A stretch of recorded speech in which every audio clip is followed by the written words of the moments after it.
मराठवाड्यातील अनेक भागात पावसानं पाठ फिरवली आहे, त्यामुळे शेतकरी पुन्हा एकदा भीषण अडचणीत सापडलाय। पेरण्या उलटून गेल्यानंतरही समाधानकारक पाऊस झालेला नाही, त्यामुळे पिकांची अवस्था दयनीय झाली आहे। हातातून हंगाम जातो की काय या चिंतेनं ग्रामीण भागातील शेतकऱ्यांचं कंबरड पार मोडून गेलंय। ग्रामीण भागातील आर्थिक व्यवहारांची नाडी मानले जाणारे आठवडी बाजार पूर्णपणे कोलमडलेत। ज्या बाजारात दर आठवड्याला कोट्यवधींची उलाढाल व्हायची, तिथं आता शुकशुकाट पाहायला मिळतोय। शेतकऱ्यांच्या खिशात पैसाच नसल्यानं बाजारातही शुकशुकाट आहे। याचाच आढावा घेतलाय आमचे प्रतिनिधी मोहसिन शेख यांनी।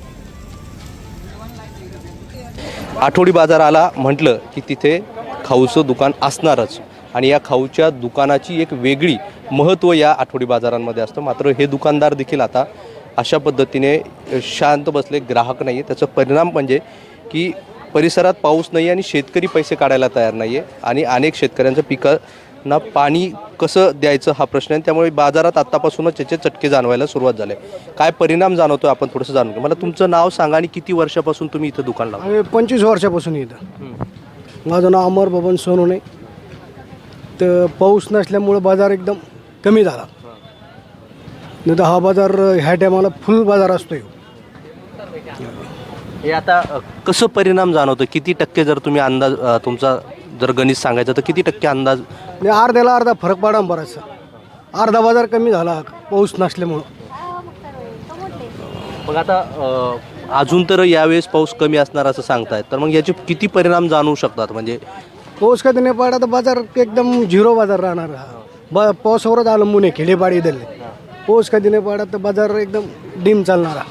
मग आता तुम्ही हे सगळं बनवतात तर याला जास्त दिवस ठेवू शकत नाही, तुमचंही नुकसान होण्याची शक्यता जर बाजार नाही। पण आम्ही सध्या पाऊस नसल्यामुळे कमी कमी बनतो, थोडं थोडं कमी प्रमाणात अंदाज घेऊन तुम्ही पण कमी अंदाज आता कमी झालं माल थोडा।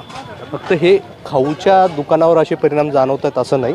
आपण थोडंसं भाजी विक्रेते आहे, आठवडी बाजार म्हटलं की गावकरी सहसा आठवड्याभराचं बाजार अशा ठिकाणी येऊन आठवडी बाजारातून फळं भाज्या सगळे नेतात आणि त्याचा काय परिणाम जाणवतो आपण जाणून घ्या।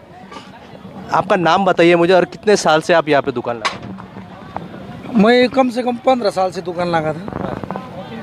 मराठी आती है क्या आपको? आती ना। मला एक सांगा की काय परिणाम जाणवत आहेत आता पावसाचे तुमच्यात? पावसात हे माल कटत नाही। मग आता तुम्ही घेताय किती आता? हे म्हणजे माल घेताना विचार करताय का? आता विचार करीत नाही आता, पण ते इकन म्हणून घेतो आम्ही। कटत नाही सगळं माल। पण आता त्याच्यात कमी घेताय का? म्हणजे पाऊस गिराईक कमी झालं? कमीच घेऊ राहिलो आता। पहिल्यांदा जास्त घेत होतो, आता कमीच घेतो।